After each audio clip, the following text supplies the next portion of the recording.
is not a performance. This is not fashion. This is not spectacle. This is not controversy. This is memory. This is identity. This is continuity. Welcome to Umkhosi woMhlanga, the Zulu royal reed dance.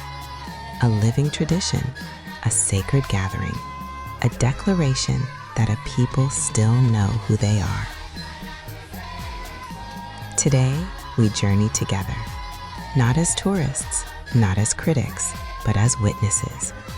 From the royal homestead of KwaHangala-Monkengane Royal Palace to the ancestral grounds of Enyokeni Royal Palace.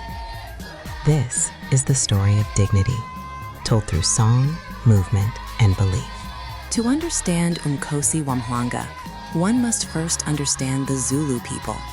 The Zulu nation is built on community, discipline, and respect. Respect for elders, respect for ancestors, respect for self.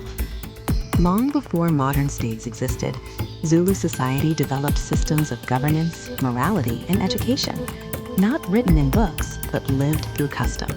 Culture here is not optional, it is responsibility. To belong is to participate. To participate is to remember. Umkhosi woMhlanga did not begin as a festival. It began as protection. In Zulu tradition, reeds were harvested by young women to reinforce royal homesteads, physical symbols of care, service,